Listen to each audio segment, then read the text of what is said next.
People always want to know what goes on behind the face.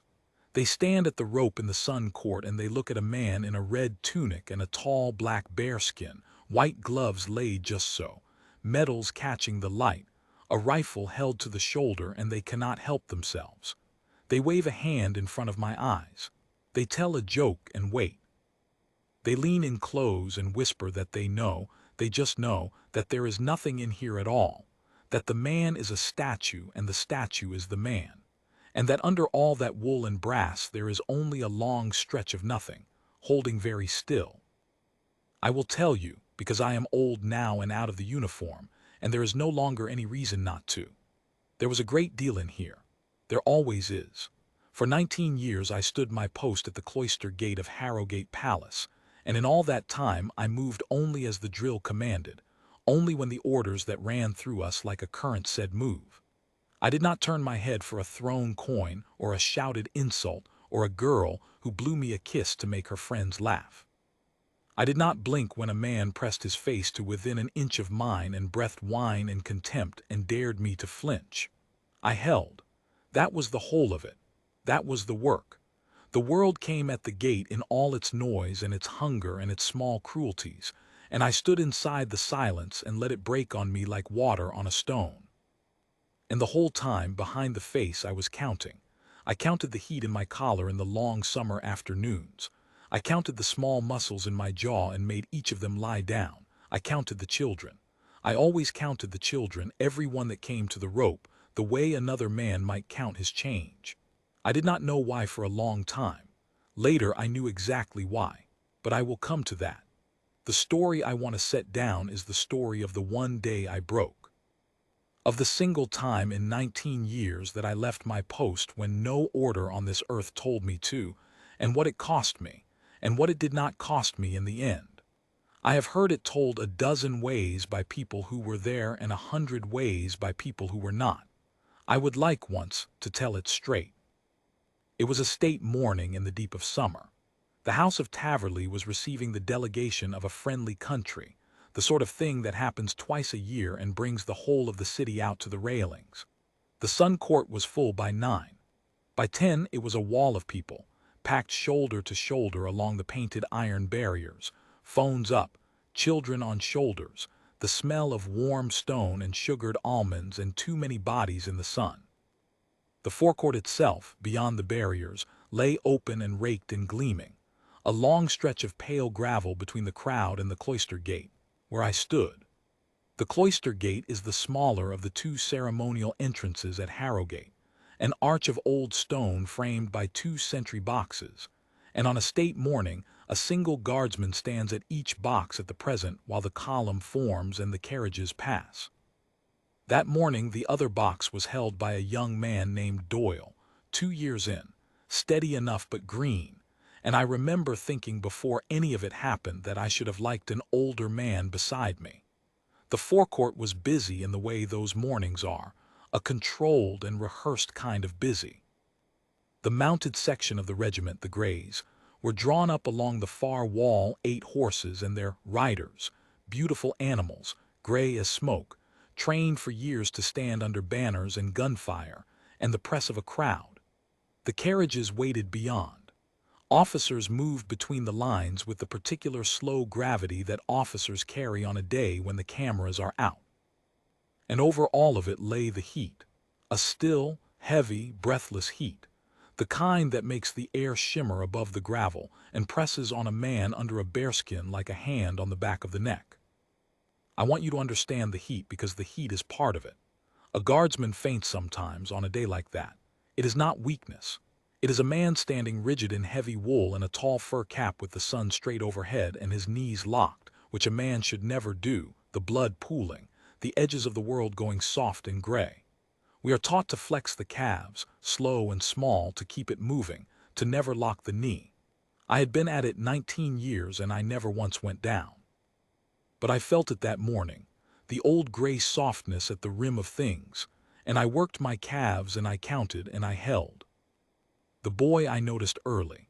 I told you I always counted the children.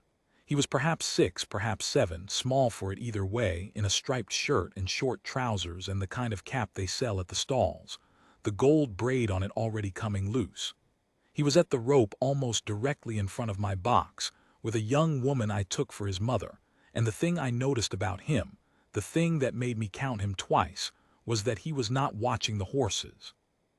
Every other child along that rope was watching the horses, or the carriages, or had their face turned up at a banner. This boy was watching me. He had decided, I think, that I was the most interesting thing in the Sun Court precisely because I would not move. The horses moved, the officers moved. The crowd was a sea of movement. I was the one fixed point, and he had found me, and he had set himself to the project of making me move the way children do. He waved. He made a face. He stood on one leg.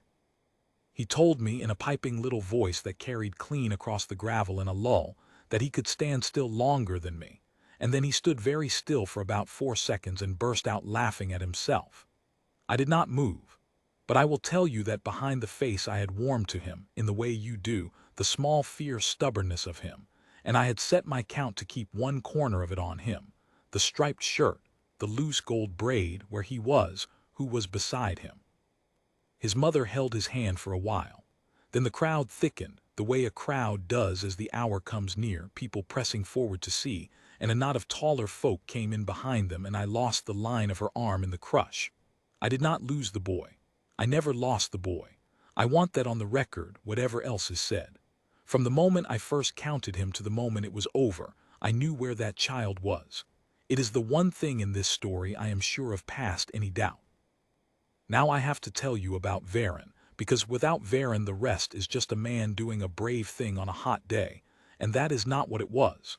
Varon was a long time before the bearskin.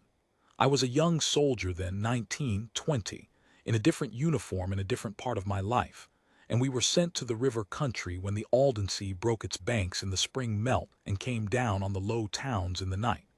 You will not have heard of it. It was not a famous flood. Famous floods are the ones with cameras. This was a poor stretch of country and a bad night and a great deal of brown water moving very fast in the dark, and we were boys with ropes and boats, doing what we could. I did a great deal of good that night.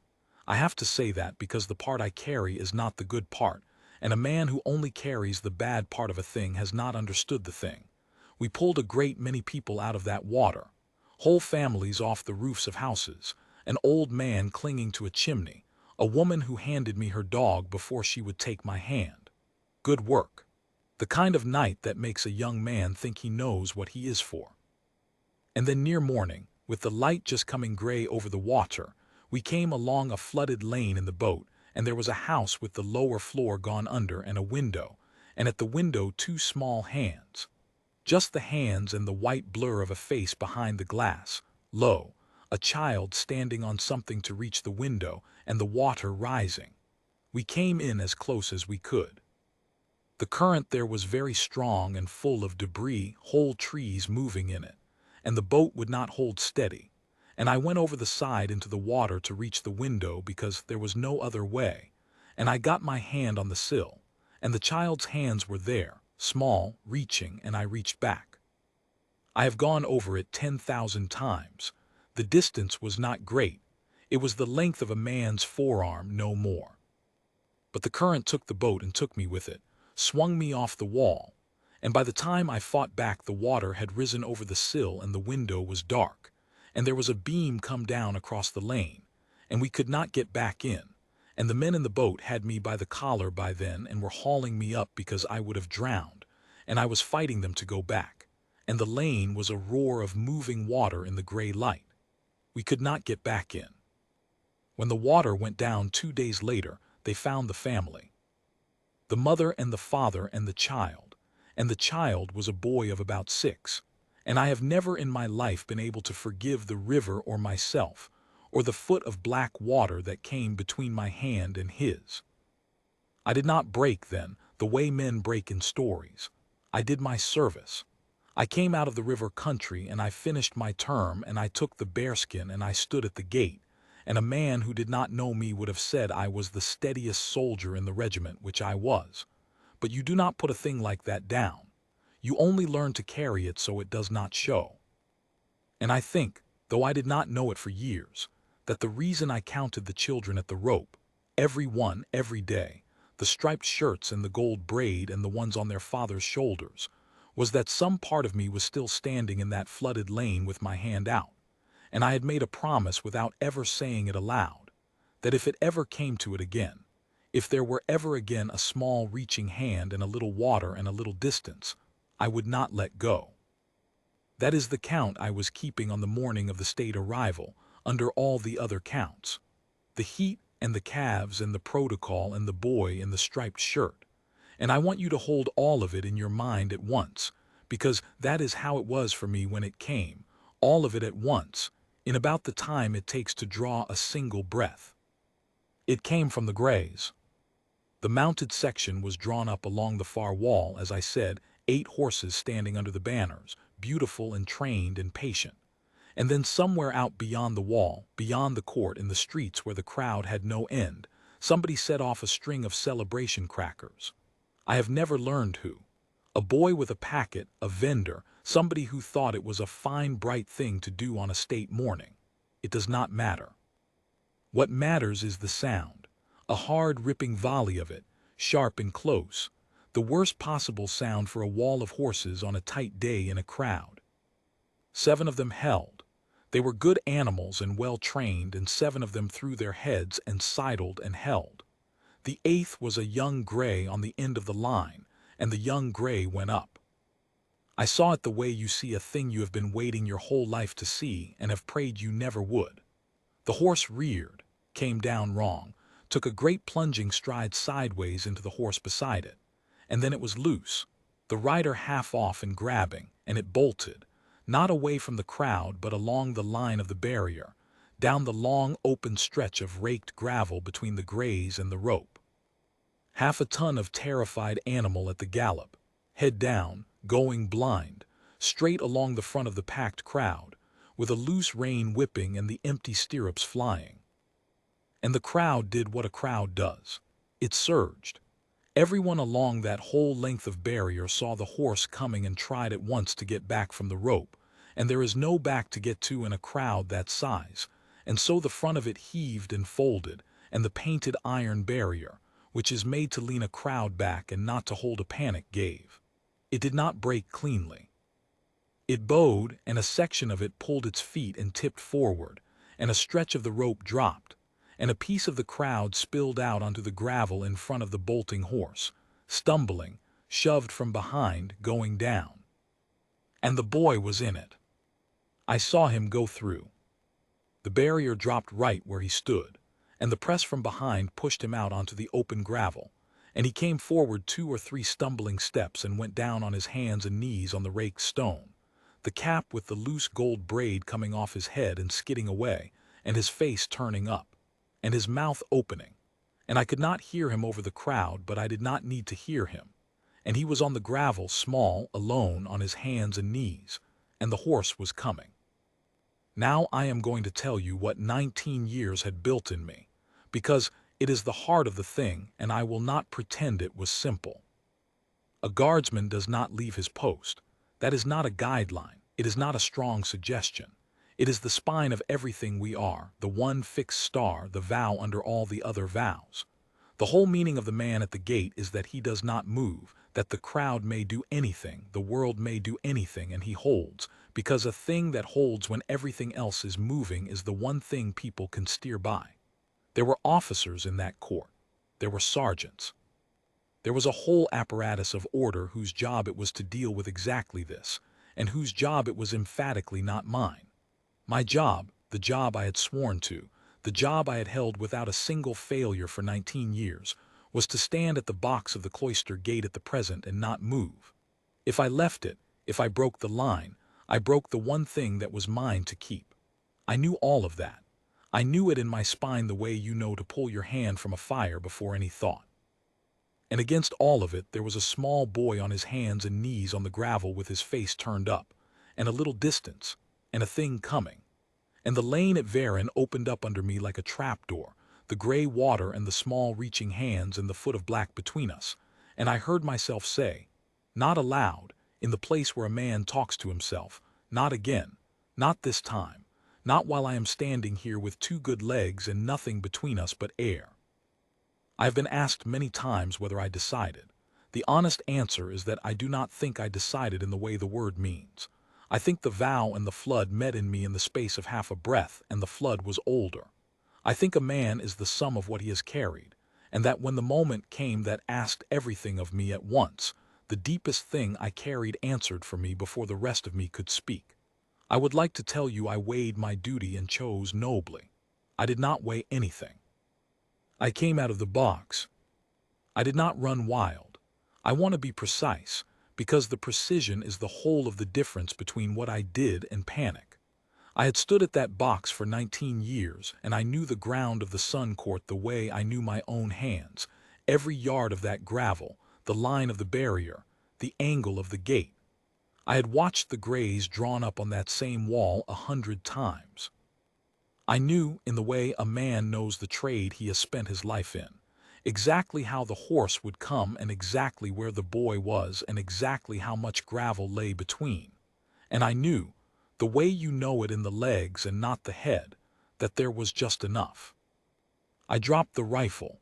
I have heard people say I carried it, swung it, did something with it. I did not. A rifle is the last thing in the world you want in your hands when you are going to put your body between a child and a horse.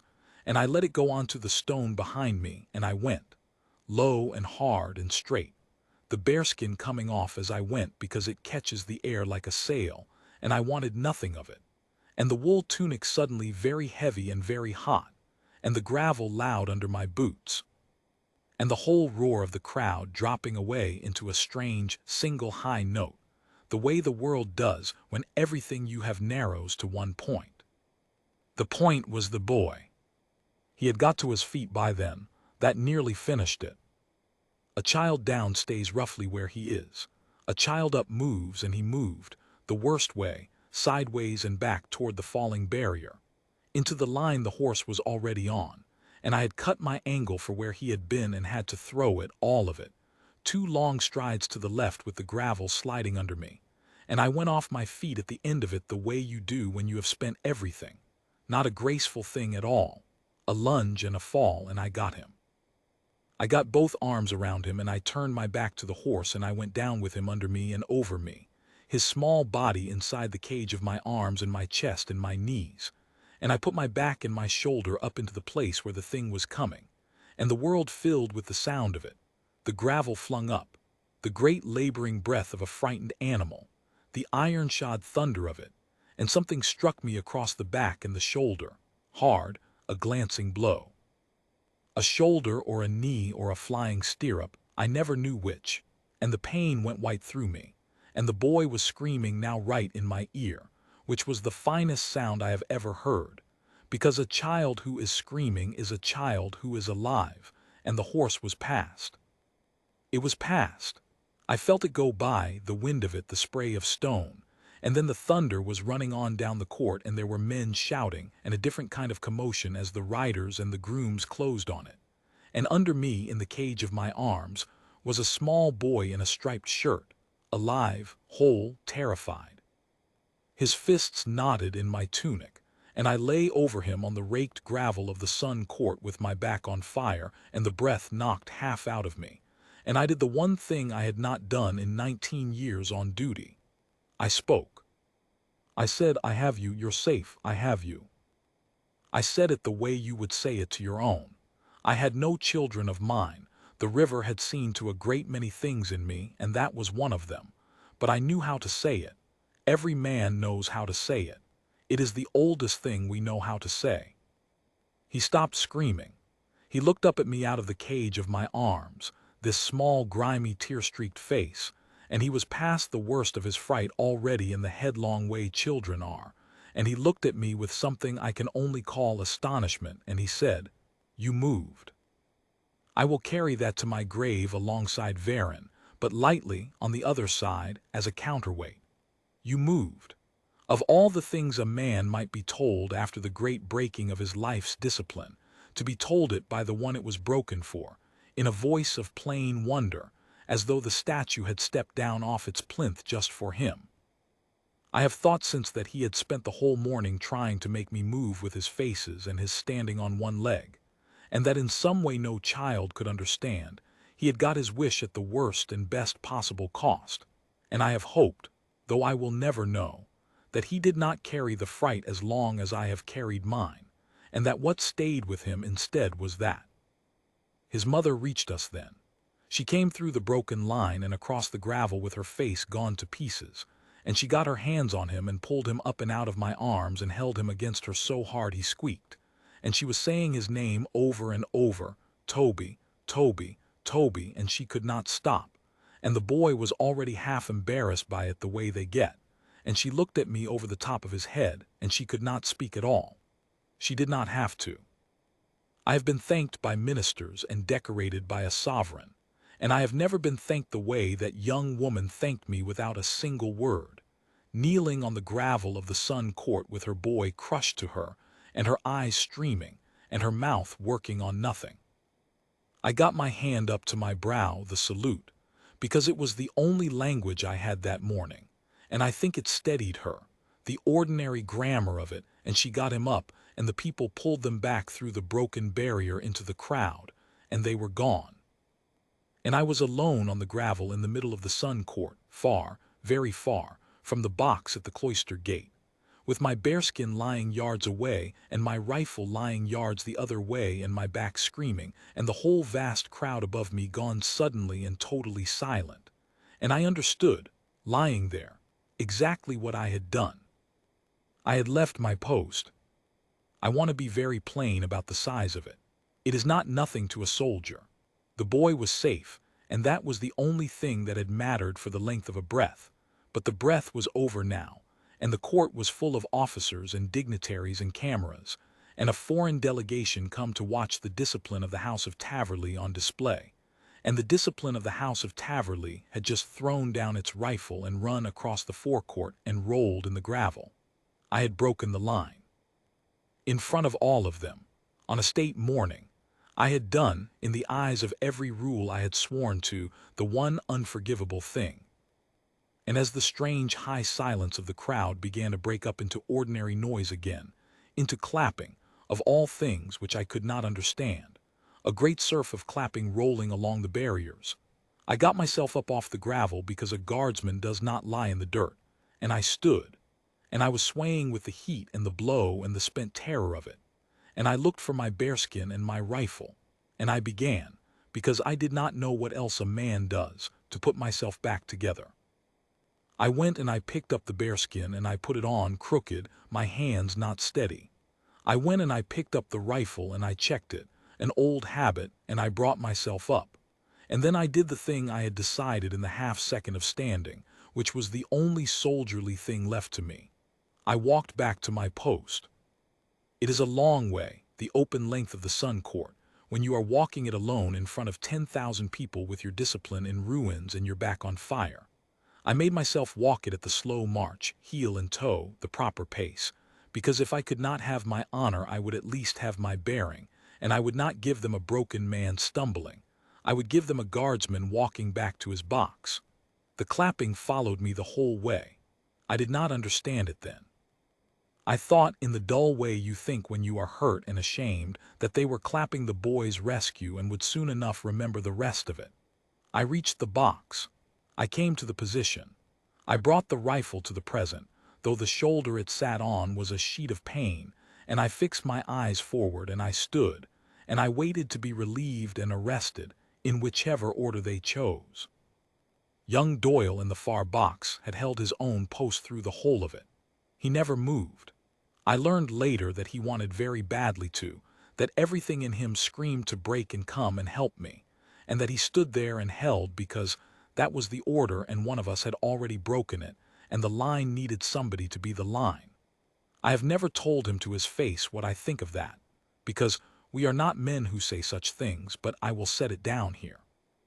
He was the better guardsman that morning. He held. I broke.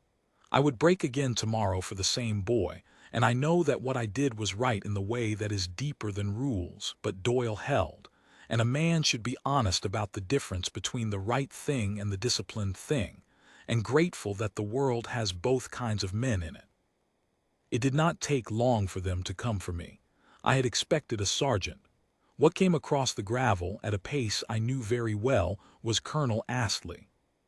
I should tell you about Astley so you understand what I thought was about to happen. He commanded the regiment, a hard, dry, exact man of the old kind, a man who had given his whole life to the standard and had no patience at all for anything that fell below it. He was not cruel. He was worse than cruel for my purposes that morning. He was correct, utterly and always, and the correct view of what I had done was that I had abandoned my post on a state day in front of a foreign delegation and disgraced the regiment, and I had no doubt at all that Colonel Astley held the correct view. He came across that gravel with his face like the side of a cliff and his swagger stick under his arm, and he came to a halt in front of my box, square in front of me, between me and the crowd, and I brought my eyes to him because an officer is owed that, and I waited. He looked at me a long moment.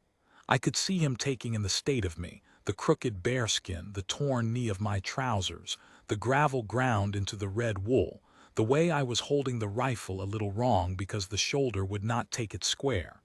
And he said, very low, so it went no further than the two of us, "Hale, what in God's name did you do?" It was not a question exactly.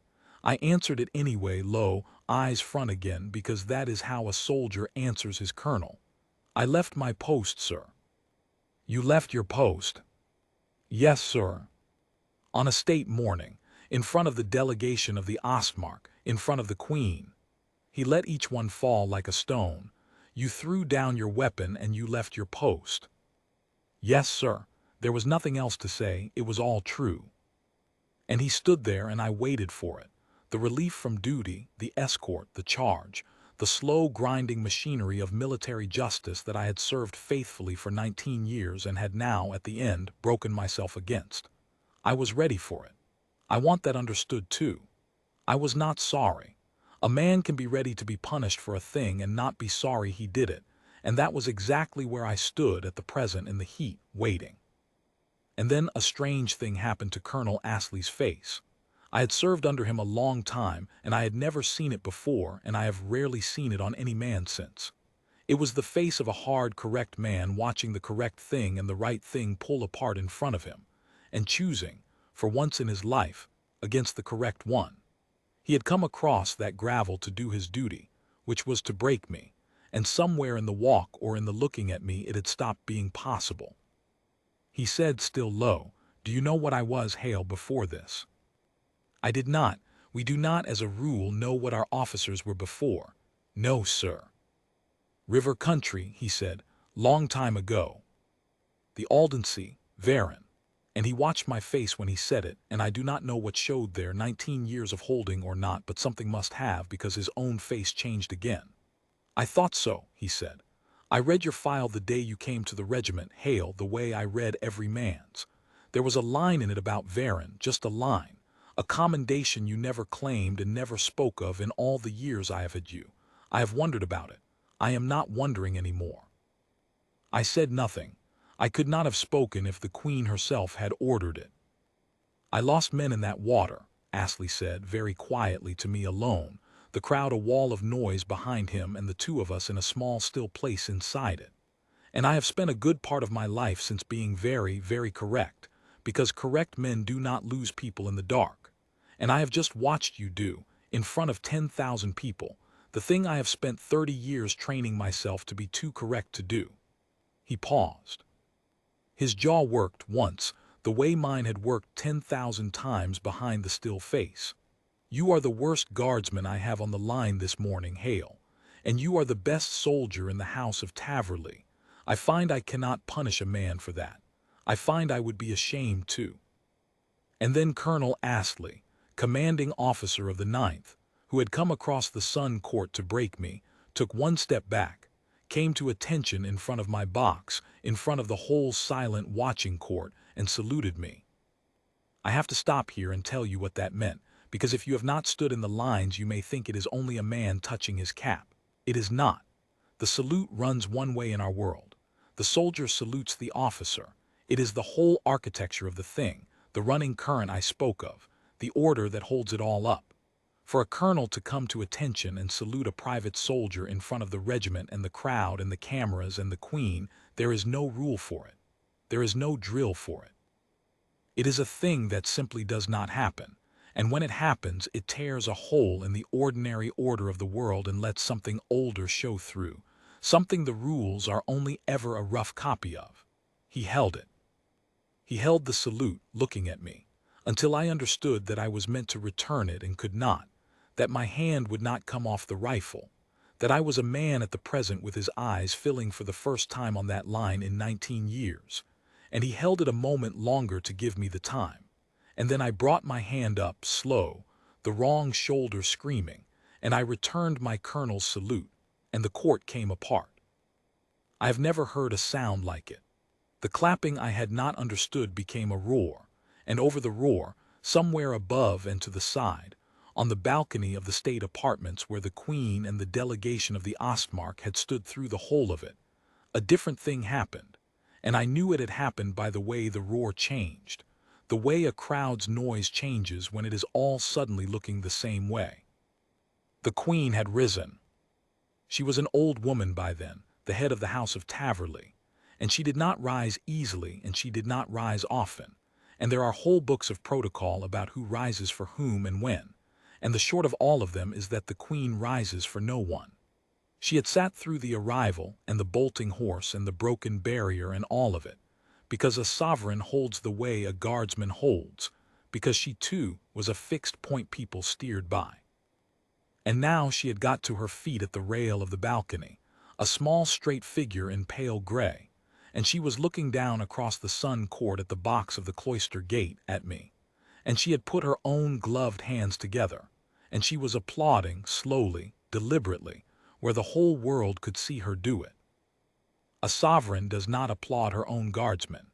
It is the same tier in the order as the colonel's salute, the same older thing showing through.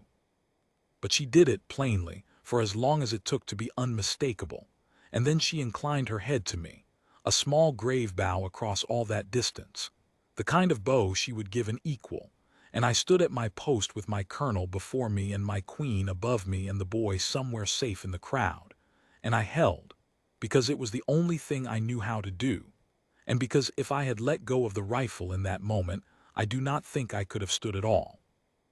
They relieved me soon after, gently, 2 men I knew, and they took me in through the cloister gate out of the sun and the sight of the crowd, and a surgeon looked at my back and found nothing broken, only a great spreading bruise the color of a storm that I carried for a month, and they sat me in the cool of the guardroom with sweet tea, which is the army's answer to everything, and the morning went on without me, the column forming, the carriages passing. The state arrival of the Ostmark proceeding as though a man had not just thrown his whole life across the gravel and had it given back to him. There was, of course, an inquiry. There is always an inquiry. The line had been broken, the rules required it to be examined, and the rules were right to require it. I gave my account, the plain account, the one I have given you. I left my post without orders. I did so to put my body between a child and a bolting horse. I judged on 19 years of knowing that ground that there was time and distance to do it and to do it cleanly, and there was. I returned to my post unbidden as soon as the child was safe. I offered no defense beyond the facts, because the facts were the only defense I had and the only one I wanted. The inquiry found, in the dry, careful language such things are written in, that Guardsman Edmund Hale had abandoned his post in clear breach of standing orders, and that the breach was the finest act of soldiering the board had reviewed in a generation, and that no charge would lie, and that the matter was closed. They are not supposed to be able to hold both of those at once, the breach and the honor.